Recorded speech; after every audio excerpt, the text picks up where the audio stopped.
Welcome to District 21 Seminar Sundays, the weekly episodic session on seminars to help with managing your clubs and managing the programs that we offer within Toastmasters. This week, the theme or the meeting is about conducting club officer elections. And this is Sean Gold. I am your host for this evening. Let's see if I can get that up there. All right, we're going to jump in a couple of minutes in some detail. We're going to talk about today, we're going to be talking about, as I said, conducting club officer elections. The objectives today are to know when the club officer elections are to be held, to understand the roles of the club officers themselves, understand the nomination committee role and process, being able to appreciate which roles can and can't be reelected, know what a quorum is and understand the election process, and learn how to let Toastmasters International know who won the election, and then be able to find additional resources as required. That's what we'll be covering today. Just to make sure that we're all clearly aware, club officer elections are to be held the first meeting in May. That's the first meeting in May, not the first week of May, but the first meeting in May is when it's expected that the clubs will have their club officer elections. Now, part of the reason for doing that is so that there is time for a transition before the July 1st when the new officers take office, to allow for transition between the two. There's a number of things that need to take place in advance. We'll be covering that. But before we get into that detail about what needs to take place, we're going to talk about a few other things. But what are the club officer roles? Now, as you probably all know, that there are 7 club officers. There is, ranging from the president, vice president of education, VP public relations, VP membership, secretary treasurer, and sergeant at arms. Those are the roles. And just to recap, I know a few weeks ago I ran a seminar Sunday on what the club officer roles were, so I'm not expecting to spend a lot of time on that, but I wanted to let you know what those club officer roles are, just to reiterate what they are supposed to be. So the president makes sure that they're presiding over the meetings. They're the ones who are responsible for making sure the club earns the distinguished club recognition through managing the distinguished club program. They're also to lead and guide the other officers and members of the club executive. The president is a base camp manager, has the role of base camp manager. There are 3 officers that fill that role. One of them is, of course, the president, and we'll be talking about the other 2 as we go through.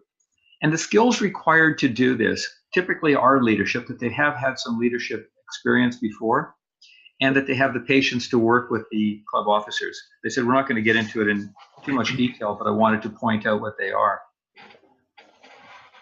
The vice president of education is the next one I wanted to talk about.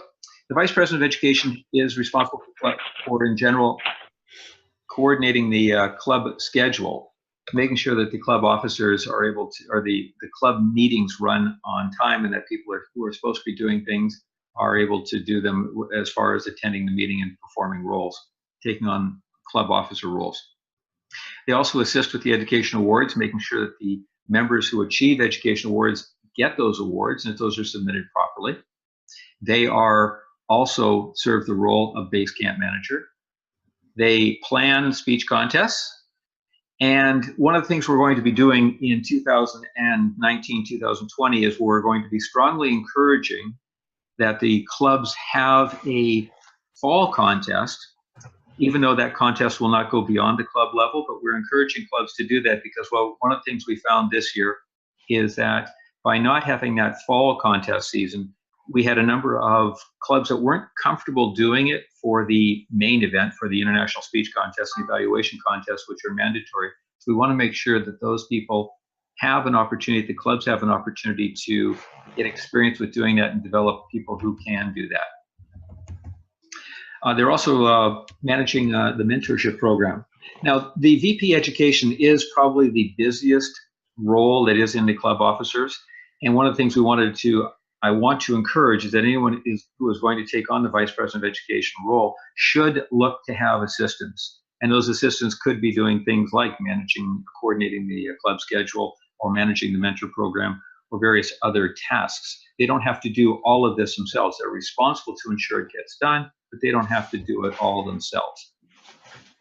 So that's one of the key things. And one of the things that would be a good skill for that VP education to have is to be an educator, understand how people learn, and it's a good skill to learn and develop as well. Oops, let's jumped over one. The Vice President of Education membership is the next one. They are the ones who are responsible for recruiting new members or making sure that the guests that come in the door become new members.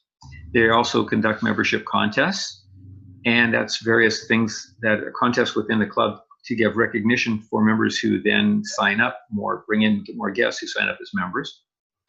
They are assisting the guest to understand what's required, providing them information, usually a program about the club itself, and providing them with a membership form and encouraging them to join, whether that's done in the first time that the guest comes to the meeting or the second. But the first is always best, as long as they're doing it with an openness and just talking to them about the benefits that the guest could have by being a member.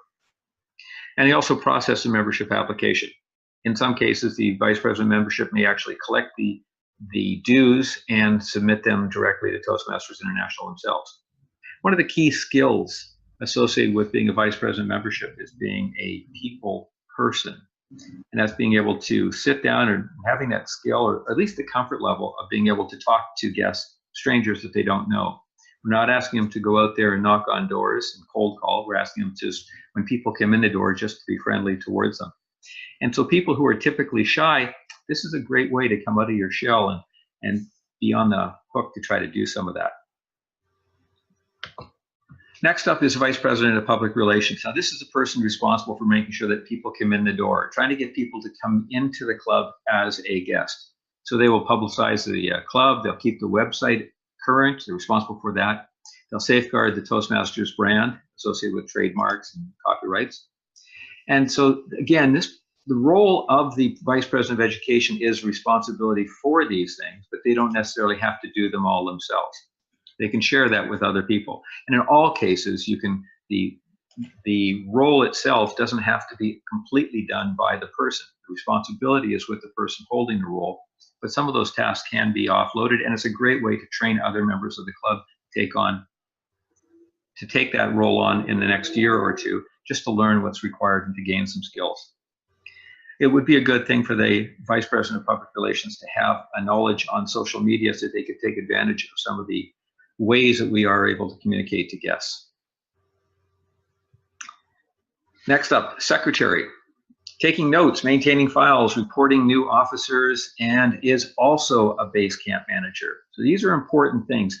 Taking notes is important for if you have business meetings, which you should have, minimum at least a couple times during the year to vote on the budget and to have any other business that needs to be approved by the club itself. The secretary is responsible for capturing those notes and making sure that those are kept and retained for posterity so that we have that, and that there's a way to validate what was decisions that were made by the club.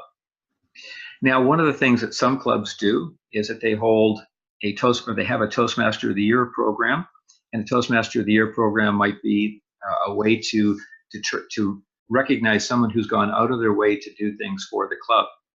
One of the roles that a secretary may have is to make sure that they're keeping attendance records and records of what tasks or roles that a member has signed up for in order to best determine who would be best able to, or most applicable to receive the Toastmaster of the Year award.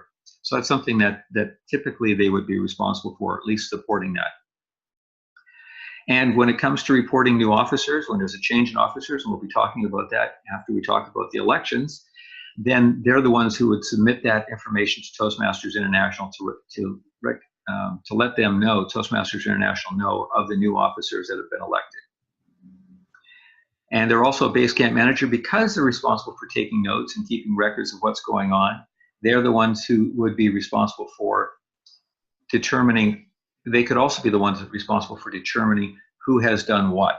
And so it's a key role that can be done, or that should be done by the secretary to support that.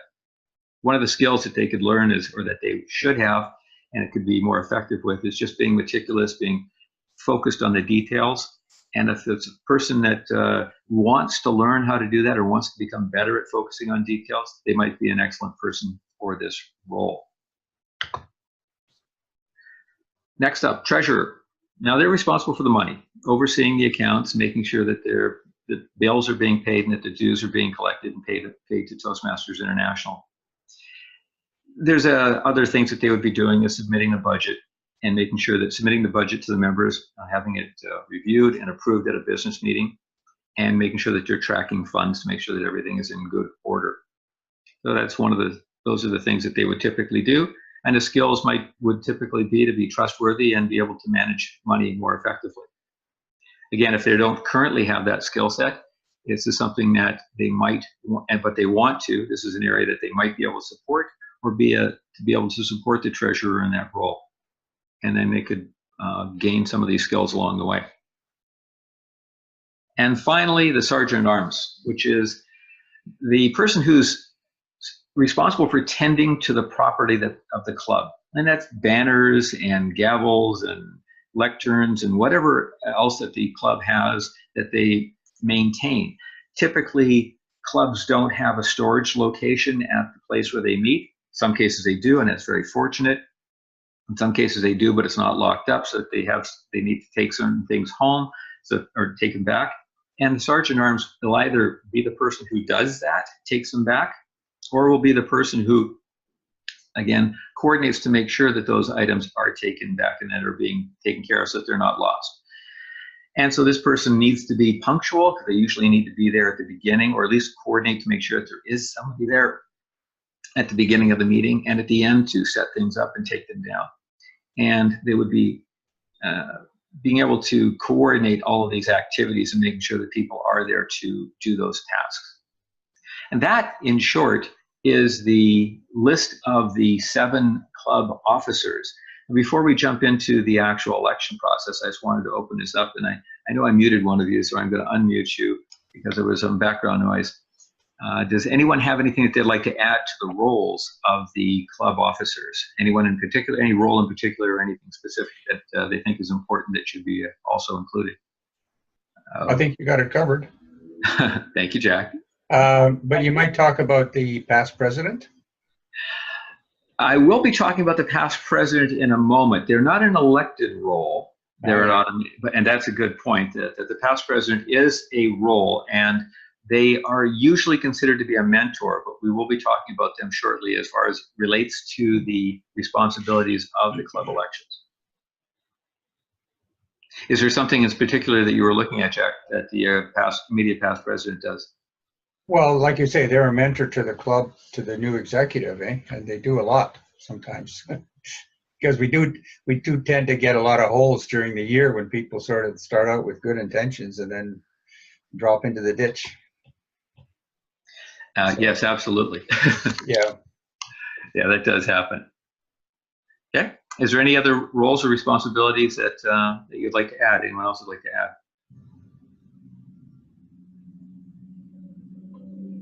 All right. I'm good. Let's jump to the next one. So we're going to look at now the conducting club officer elections.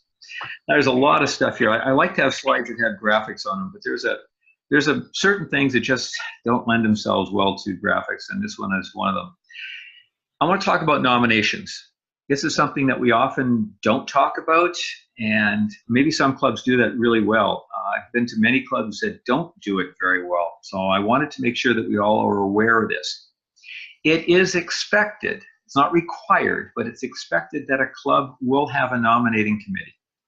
The nominating committee needs to meet at least 2 weeks in advance of the elections. Don't forget, the elections are supposed to be the first meeting in May. So if the first meeting in May is the first week of May, this week is when the nominating committee should be meeting at the latest, is when they should start to meet. It's usually chaired by the immediate past president. It doesn't have to be, but it's usually chaired by the immediate past president, and it usually has at least 2 other members on that committee.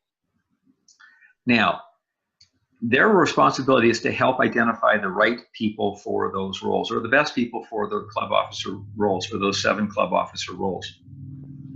And they need to understand a few basic things, that active members are the only ones eligible to hold any of those offices. So you have to make sure that they're paid up from April 31st to, or from March 31st, sorry, to September. Make sure that they're paid up for that period. And so if they're not currently active, if they're unpaid, then they are not eligible for any of those club officer roles. So you want to make sure that that's a key thing. There needs to be a minimum of 3 officers elected, and that is the president, any one of the vice presidents, membership, education, or public relations, and either a secretary, or if you have a combined secretary-treasurer role. Those are there has to be 3 officers elected. So if you're going to have nominations, it would be good to have nominating committee have at least those 3 roles nominated, if not all of them. Now, each one of those offices if you only had 3 people elected, president and a vice president and a secretary or secretary-treasurer, those all have to be held by different people. You can't have the president also be the secretary. You can't have the president be a vice president if there's only one vice president that's elected. They have to have at least 3 different people holding those offices. And that makes sense for multiple reasons, one of which is also the fiduciary responsibility, and that's signing checks. Because you need to typically you want to have at least 2 signatures on a check to conduct business and to purchase things, so that the club's books are well taken care of, and that there's no concern about embezzlement or mishandling of the funds. So you need to have at least 2 people there, and with one person possibly being away and still being able to conduct business, it's good to have at least 3 people who can sign a check. And that's why you need to have at least 3 people. It's one of the reasons why you need to have at least 3 officers, different individuals filling those officer roles. Now, one of the things that also needs to be understood is that club presidents may not be reelected for a successive 1-year term. Now, they can be reelected if you have 6-month terms. And we have a few clubs in the district that have 6-month terms. But most clubs have an annual term, which is from July 1st to June 30th. And in that case, what happens is that anyone who is elected for a full year. The president cannot be reelected. Officially, by the bylaws of Toastmasters International, the standard bylaws for the clubs, they're not allowed to be reelected. They can serve for 1 year, but you want to have a change in leadership. And a side note, this would be a good thing for all political organizations and politics in general. Single term, that way you reduce the likelihood of people becoming feel that they're the only ones that can do the job, and that the club has to be dependent on them, and that the world can't move forward effectively without them. You got to allow people a chance to grow and to take responsibility, and you do that by letting them take on these roles, including the club president. Now, one of the things that's really important is that if you have a nominating committee, there's a few things that are also really important, and they have nominations, that the nomination committee needs to issue a report. That report needs to be submitted at the meeting prior to the election. Now, that report, any names that are listed on that nominating committee report must have consented to being nominated. So you can't just say, oh, we think we should have this person, and that goes on the nominating committee report. The nominating committee is also required to contact the people that they think would be good for those roles, and confirm that with those people, that they're willing to stand for election, that they will be willing to serve in that role if they're elected. Now, that all has to take place at least a meeting prior to the election. You can still have nominations from the floor during the election, so that first meeting in May. But one of the things is that if you're going to have a nominating committee, you need to have those nominations done at least a week in advance, so the week prior to the elections. Now, if you are not able to, either the nominating committee is not formed, or is not able to issue a report or confirm that those members that they've identified consent to fill those roles, then then there is no report that's provided. Then what happens is that at the meeting of the election, there is no nomination committee report. There are just candidates. All candidates have to be nominated from the floor. So you can have, and it would be good to have, a nominating committee that presents a report and has a slate of officers that have been nominated for the role. That's a good thing to do that. You just have to start now, at the very latest, start now, so that next week, I think it's next week or the week after, the week before the first meeting in May is when they could have that, present that report to the membership so that they know who's been nominated. And then the following meeting, the first meeting in May, is when you would typically have that election. If they can't do that, and if they don't, or if they can't get that done in time, then they would not present a report at all. And what will happen is that the people who want to run will run from the floor. But you really want to make sure that the people who are the best ones for that meeting are there.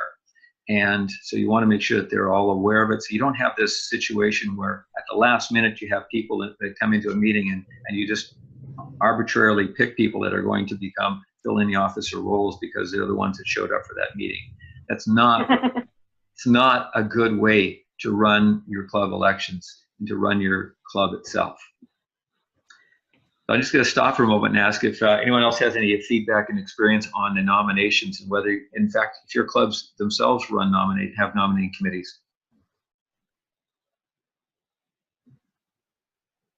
We've never had one since I've been in there anyway. I'm sorry, who was that? Carol. Oh, hi, Carol. I said we've never had one since I've been there anyway. So it's interesting. I'm sort of just getting the hang of all this anyway. I've been Toastmasters for a while, and not this part of it. Okay. Anyone else have any experience having a nominating committee? Well, we have an informal one. We've been talking about nominating people and getting in contact with people, you know, over the last probably 3 weeks, almost a month now, trying to get people who are willing to say yes. So it's been ongoing. And we have already, I think we have about 4 or 5 positions sort of confirmed, and we're working forward from that. Well, that's excellent. That's excellent. At this point in time, that is excellent to have those roles already, to have good people or people identified for those roles. Yeah. And they know that they need to be at the meeting where the election is taking place, where the vote is taking place, right? Now, do they have to be there, or if they've already given consent to run, then they could be elected without them being there?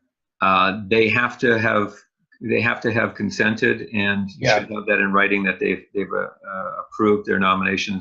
They can be nominated if you have the nominating committee and their names have been on that. Then that's fine, and they don't have to. Yeah, and they've agreed to be nominated, so they've agreed to stand usually. So right, but again, you need to have that nomination report at least at the meeting prior to the election one, and have that reviewed, just so people are aware of it, so that they know. That gives people a chance to be able to run against them if they want to. Oh, we don't have that issue. It's hard enough just finding people. It'd be lovely to have an actual election. It's all done by acclamation, really. So when you get good people, then it's okay. If you don't, you need to work it. All right, let's move on then. Okay, so first of all, understanding what a quorum is. For those of you on Vancouver Island, you might appreciate this, because there is a club called Quorum Toastmasters. I figure, oh, what's a quorum? Well, a quorum is not a club that has Andy Vuong and Bashar Dari, who won the evaluation contest last week, 2 weeks ago at the whenever it was was it 2 weeks ago at the district conference in Langley. And we have and Dana Prajia, who I think moved to Toronto, and then we have Nils Erzinger. They're a member of that club. But a quorum, not that club, not the Quorum Club, but a quorum itself is a majority of the active members. Now that's needed to conduct club business. So if you have a club with 20 members, you need to have 10 at a business meeting to conduct business. So if you have 20 active paid members, you need to have 10 members there at that election, at that club election. Now, a simple majority of those will determine who wins. So if you had 6 out of those 10 vote for one person and 4 vote for someone else, then you would have a clear winner. If it was 5 voted for one person and 5 voted for another, you would have a tie. And then you would have to break the tie. The Toastmasters International process for breaking a tie is a simple coin toss. Just so you know, so it's more complicated than that. Yes. Did I hear a comment or a question?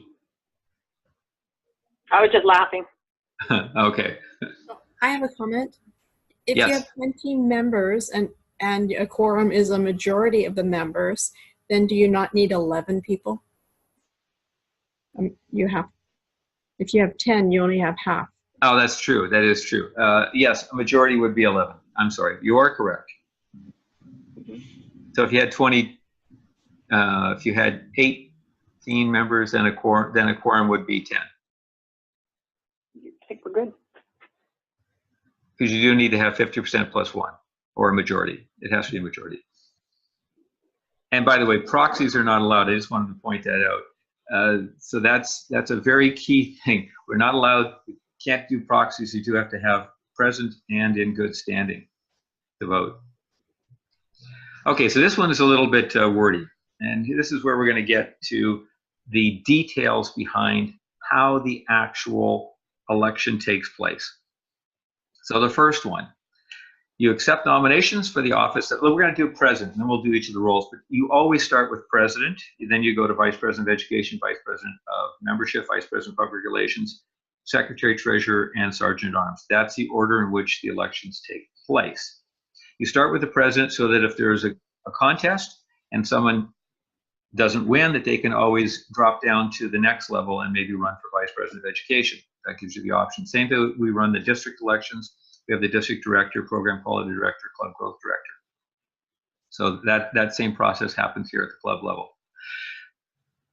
Whether you've had nominations in writing in advance, you still allow nominations from the floor.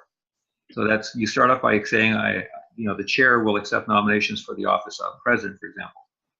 And it's typically the person who would do this is whoever is chairing the election process, and that is either the immediate past club president, which would be the typical person for that. It could be the current club president, but it's someone who's not running for office. So they would be running this. They would ask for nominations for the office of president. They would ask for people who are seconding speeches that are, now this is a member that may stand to second the nomination and who will give a short speech up to 2 minutes on the qualifications of the nominee. So you can have this person talk about why this other person would make a good, whatever they are, make a good president. And then you would have that based in the candidates' last names, alphabetically, you would have them, the seconders, give their speeches. Then once the seconders have given their speeches, then you can ask the nominee if they would accept the position if elected, and allow them, and that's assuming that they've already done that. But if they're nominated from the floor, then you have that option to make sure that they can say, no, I don't want to run. And then you allow the nominee 2 minutes to speak on their own behalf. So you give them an opportunity. So you have the nominee can speak on their own behalf for those 2 minutes after the seconder has spoken on their behalf. And then you ask if there's any additional nominations for the office of president, and you repeat steps asking about the seconding and the nominee to speak and confirming their acceptance of the nomination and giving them an opportunity to speak on their own behalf.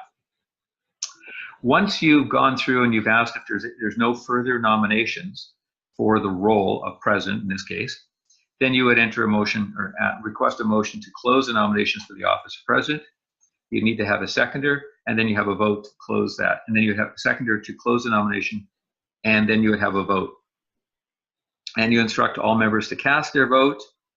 And let's see, and then you ask a couple of people to tally the vote, and then you announce the winner. It's pretty straightforward. And then you would repeat that same process for each of the roles. Now that's only if you have a contested nomination.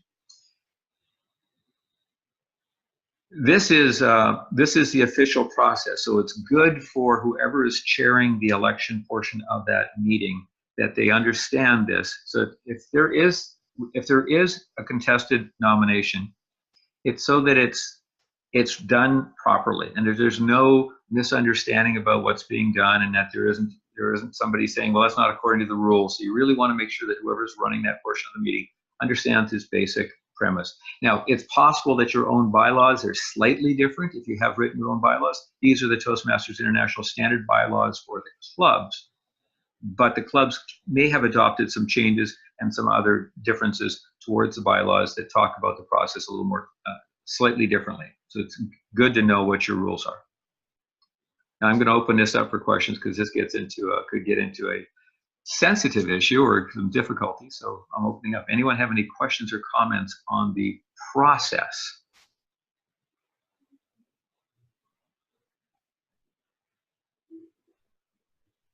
Pretty quiet out there. Okay. Now, have anybody of you run an election in your club before? Yeah. Good. Was it done like this or close enough? And was it was there anything contested? Well, I've been in several different clubs, and I think I've been president a couple of times, so I've been involved in elections, either as a electee or on a nomination committee. So sometimes there's a contest, and we do pretty much follow that process. If there's not, we're usually doing an acclamation. Yeah, the acclamations are a lot easier, but they're not nearly as much fun. No, I know. And actually, in some clubs, we've even had sort of people that said, yes, we will run, and just to have an election process. Oh, it's kind of interesting. I bet it is. So that would be fun. I see, Jan, you've unmuted. Did you have a comment? I've done this a number of times for my club. That's a good reminder because I haven't heard about nominations from either of my clubs. Yeah, and neither have I for mine. I know that there's some background stuff going on, but things should be happening right now. Carol, did you have anything you wanted to add? No, I'm good. Okay. Okay. Well, thank you for that. One of the things that I highly encourage clubs to do, and the two clubs that I'm a member of, I keep reminding them that they should do that, is to have a business meeting, a regular business meeting, at least once a month. One of the clubs that I used to belong to had one every week, and it was a 5 or 10 minute business meeting every week, and they just conducted some quick business, and they had a, what was it called, a parliamentarian. One of the roles, the official roles for the club meeting was a parliamentarian, and the chair would run the business meeting, and the parliamentarian would give them an evaluation immediately after the business meeting. And they would ask for the executive reports. They'd ask the president to give a report. They'd ask each of the club executive officers if they had a report to give, and it would be a 1 minute or so report. And then they would ask if there's any new business. And if there was any new business, they would then take the motion. It would have to be formed as a motion and to be put on the floor, to be discussed and voted on. And there would be amendments to the motion. There'd be seconders. There'd be amendments to the motion. There'd be seconders to the amendment. You'd be voting on the amendment, voting on the main motion. And some of these were important and good and were applicable for the business of the meeting. Some of them were, I think, as Jack said, they were there for fun. And it was intentional to learn, so that you really wanted the chair to have that experience of running a business meeting and actually having a vote and properly managing it effectively. And I really encourage clubs to do this. At least once a month, have a business meeting. If nothing else, to just review and provide an update as to what's happening at the club level. But more importantly, it's to allow the members to have a say. And the most important part for me is to have give the chair an opportunity to learn how to run a business meeting. Because I found it invaluable, especially during the conference when I had to run the district council meeting. It's pretty nice to have that confidence about how to run a meeting. And you don't get that unless you actually do it. Anyway, just a point there to add. All right, moving Actually, along. I do have a question. Sorry. Go ahead. It mentions 2 speeches, one by the nominating person and one by the nominated, by each of the candidates. Yes. That is something I've never come across before. I only am familiar with a 2-minute speech being involved if there are 2 candidates, and that's by the candidates or somebody who speaks in their behalf, not when they're nominated. Yeah, I've seen this done before in my club, in one of my clubs, and I've seen it done at other Toastmaster events. And I read this very clearly. It's in the club election guidelines on how to run a club election. So I thought, okay, I'm going to include it. I'm going to include it. I have a reference, some reference material I will link to or show you at the end of this session, where you can get additional information on that. But that is one of the key things that's in there. So it is an opportunity. As I said, I've seen it done before, where the nominator gets to explain why they are nominating the person, why they think that the person that they're nominating is the best person available for it. And I like it. I think it's a good thing to do. It sounds like it'd be a good opportunity for people to speak, to do it, you know, devote an entire club meeting to it, and get everyone to do, you know, to make those seconder speeches and right. And even if a person isn't contested, even if a role isn't contested, it would be good. I agree with you, Jack. It's a yeah. So the person who is going to end up being acclimated should also stand up and make a short speech. Right. Because it might turn up that what they're proposing to do is totally unacceptable to people in the club, and then they confront a competing member to take that on. You know. Exactly. You know, you could have a potential Donald Trump coming up the pipe there.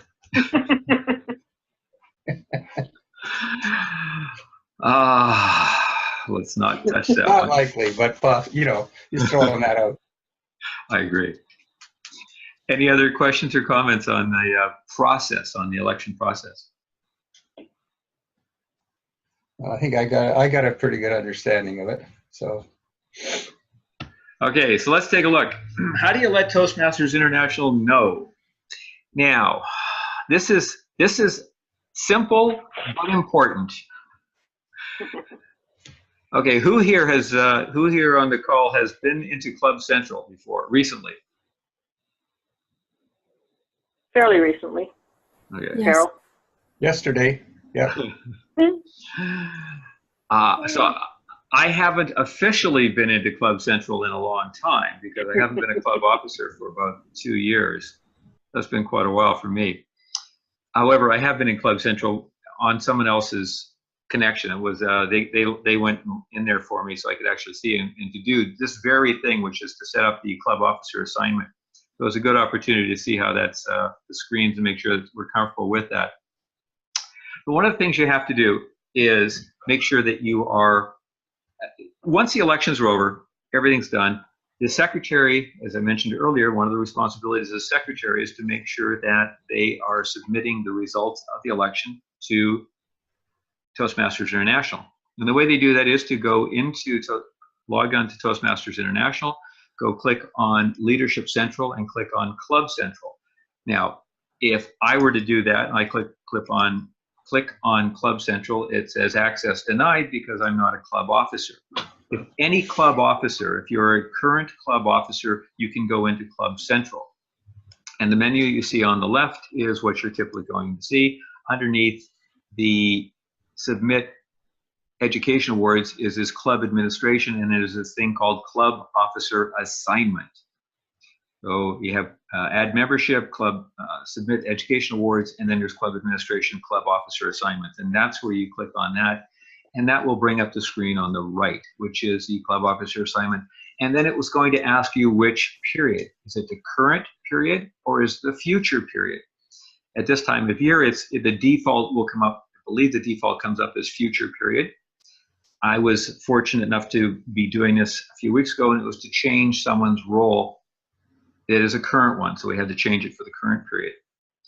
And you then click on the role, and underneath that there's a pull-down, drop-down box, and it will show you all of the members who are current members, active members of your club. So it should be relatively simple to click on them and just say, okay, this is the person who's president, and go to the secretary and say, here's the new person who's going to be secretary, and so on, each of the roles. Just do the pull-down, the drop-down, and pick the person that's there. And that's all it's really done. And it's essentially, that will then send that information to Toastmasters International.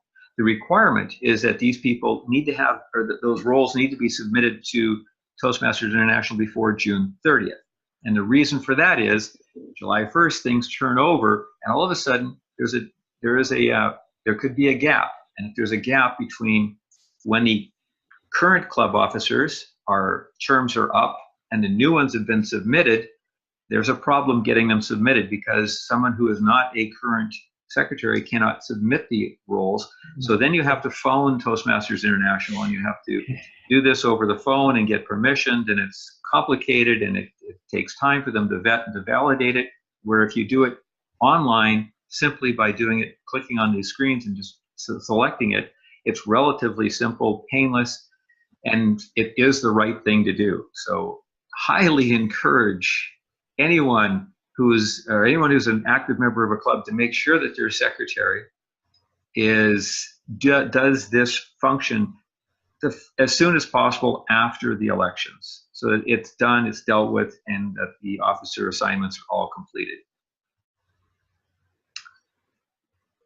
Now, has anyone here been a secretary before and have done this before? Well, I've done this officer assignment, yeah. Not while I was secretary, but as an executive. Okay, so I was pretty certain you can do it as another officer. The responsibility for doing it is the secretary, though. Yeah. Yeah. I'm pretty sure I did it when I was president a few times. My club secretary is very fast. Right, okay. One thing he does very well. I mean, as I said, it's not very difficult. We just did one last week. I did it with the club secretary of a club that I missed to assign someone else to a new role, to a current role that had been vacated by a member. So we just did it fairly quickly. And as I said, it's a painless process, but it's painless process when you do it on time. Very painful if you wait past June 30th. All right, let's move to this one. Now, resources. There are two main resources that are available, and I give you links, but they don't really work on when we're doing it through the Zoom meeting. And even when I post a video, it won't really work, but they're not that difficult. So just go to toastmasters.org website, and if you just go into the search at the top and you type in Club Leadership Handbook, then it will come up the electronic version, which is always brings up the newest version of that. And after this year, I believe all club leadership handbooks will be distributed electronically only, so there will be no paper copy. So if you have an existing club leadership handbook, which I have several, they're older, they change. And so you want to make sure that you're using the most current, and that's why one of the reasons why they're going to an electronic version only. Just saying, look, just go with the electronic one, download it, it's there, it's simple, it's one click and it's downloaded, and it has all of the information in there. And there's a complete section in the Club Leadership Handbook on club officer elections. Now, there's also a web page. Again, if you search for club officer elections within toastmasters.org, it'll open up the page that's shown on the right, which gives you some background on that and gives you a few links for the information on what to do and how to manage it. So there's the two resources. The Club Leadership Handbook by far is the best resource. There is a complete section in there. I think it's 2 pages specifically on club officer elections, and it's a very useful, very valuable section, very valuable information to have there.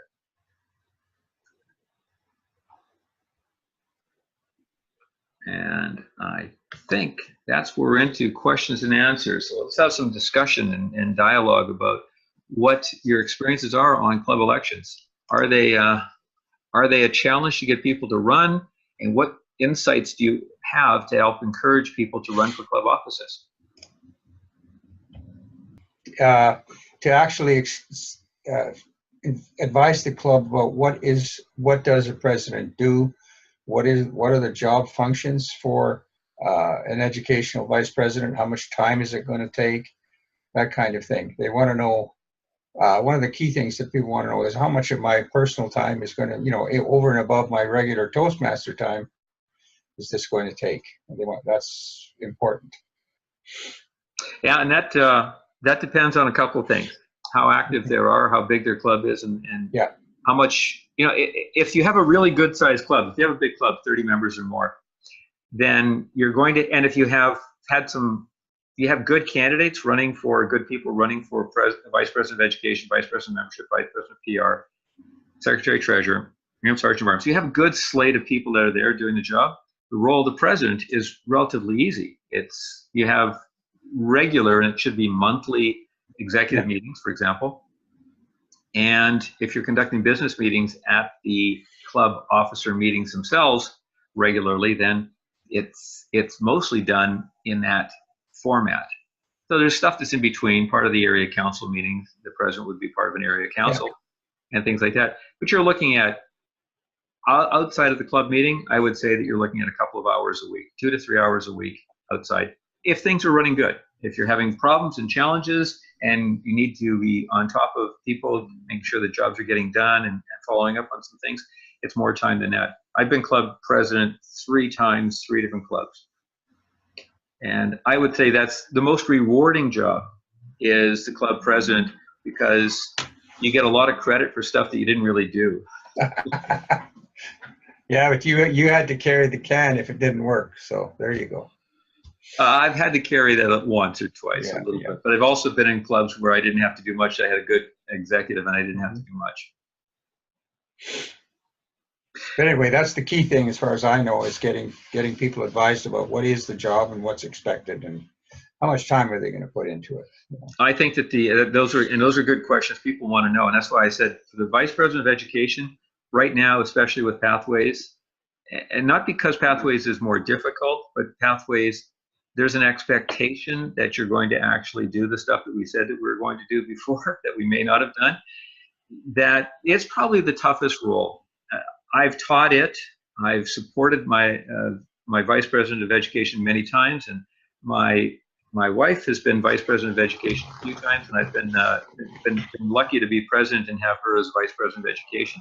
And when they're on top of their job, they got a lot to do because they're doing a lot. So that's why I highly encourage anyone who is going to be a Vice President of Education or considering doing that, is to have people taking on some of those responsibilities, such as scheduling, the schedule itself. If you're using, what is it? Easy Speak. Easy Speak, thank you. Yeah. Using Easy Speak, or you're using Free Toast as the tool to actually schedule. And one of the clubs I belong to right now, one of the people created this thing called Toasty Scheduler. And somebody needs to maintain that. It doesn't have to be the Vice President of Education. It has to be somebody who's responsible and can. What is a Toasty Scheduler? It's only for one club. It's a little web-based product that allows you to just move names into positions. Okay, why wouldn't you take on either Toast Host or Easy Speak? It's all automated for you already. Yeah, I know. Yeah. I know. I don't know. Don't get me going on that. I'm a member of the club.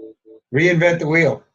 And frankly, I think that Free Toast has its challenges and Easy Speak has its challenges. Both of them are very administrative, but to have someone, they also offer you a lot of potential. So those things there. But the Vice President of Education, to do that job effectively, I think the person either has to be really committed to put in a lot of time, or at least have some people help that person out. The mentorship, getting mentors and having people who assign mentors, determining who needs a mentor and making sure that they're there, that's a role in and of itself.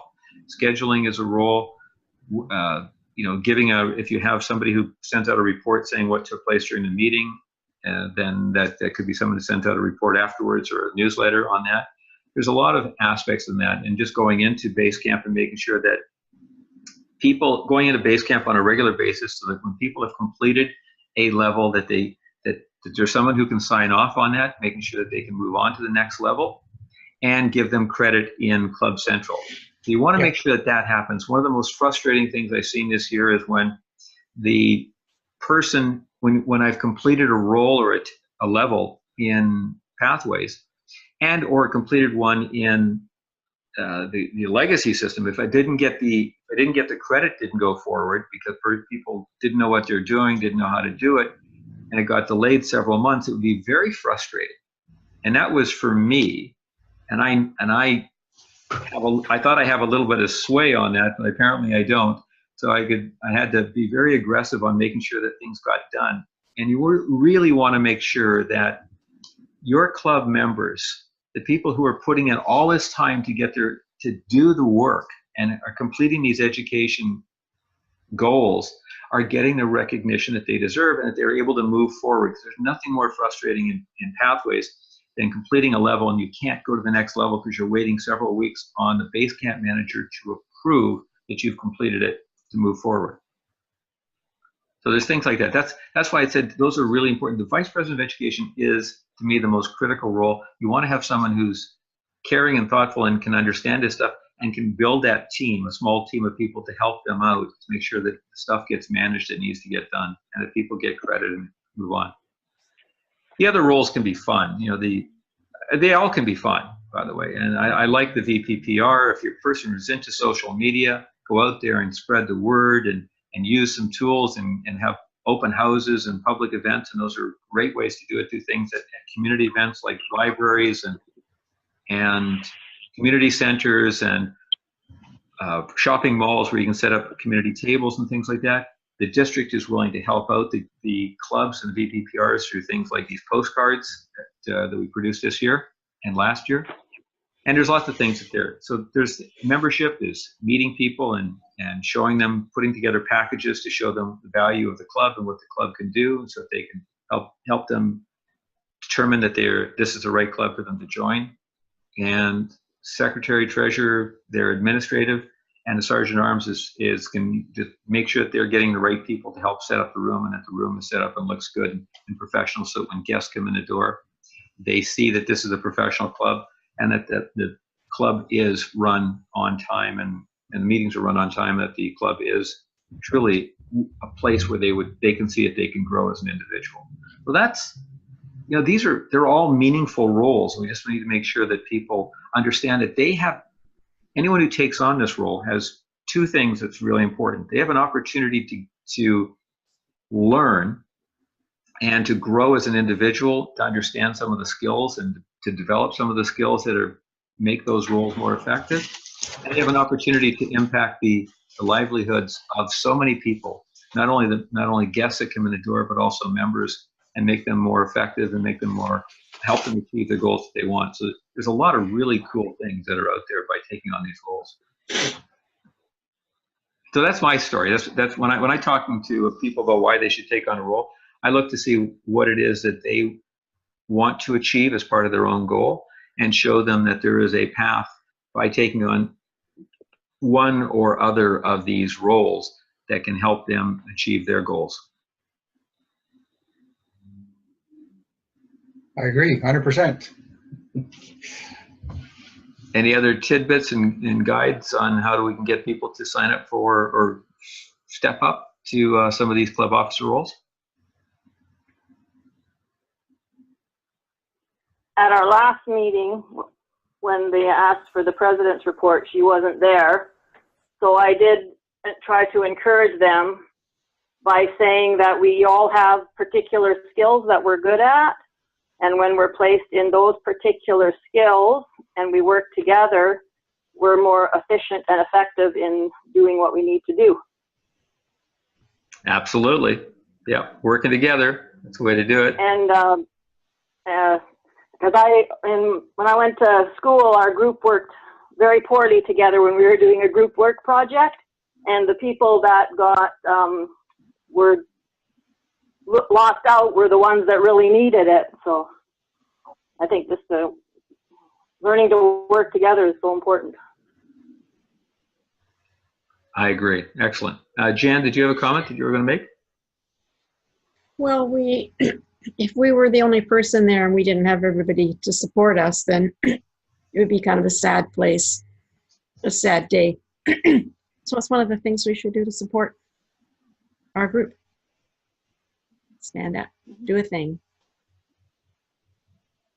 Yeah, so are you suggesting using a guilt trip or? No, no, it's leadership. And it's learning, opportunity. Yeah. I mean, it is about learning. So it is about leadership. You know, if you don't have a strong membership, if you have a small membership, then it becomes difficult because then you're just recycling roles, and that's not necessarily the best thing. It's better to have a healthy club. A healthy club has a lot of members and has some growth, has continuous new members coming in and give them an opportunity to grow and to learn and expect that they're going to move on at some point in time when they've graduated from Toastmasters. So this is an opportunity to learn, and we want them to all feel that we don't want people to become become burned out by taking on roles over and over and over again, especially if they're rehashing some of those roles several times over. Well, I think we tell our members that it's kind of an expectation, because exactly what you said, you know, we get tired. The same people go into the executive every year and even just swap over into different roles. They get tired and they need something to refresh them, right? So the new members bring that into the exec. So when we talk to our members, it's kind of like we're putting a little bit of expectation on them that they will do that, that they will get into the executive and take those roles on, and lots of them do, you know. Yep. So I think creating an expectation is important for the members. I agree with you. Go ahead, Carol. One thing that I have sort of have a little bit of insight into is I think a lot of the members that are coming in because they want to learn to speak, and they don't really understand, like I did not understand, that there was so much more to Toastmasters than just learning to speak. And so possibly as they go through just keep encouraging them. And if you have a leadership, tell them that you will assist them. You know, you're not just going to all of a sudden give your vice president of education over, okay, this is all yours. Let them know that you'll be there to assist them, you know, if they have any questions, or to give them a little bit, spend a day or a couple of hours or an hour with them and let them go over everything with them that you know. Yeah. Yeah, and I think we also have to be careful about those two critical roles, the president and vice president of education. By putting new people into those roles, it's a challenge. It's very difficult for them, and it would potentially put your club at risk. So you have to make sure that people are committed. But I mean, even because I was at the club for a while, and I still didn't really realize the importance of taking on a role, that it was actually part of the Toastmaster program.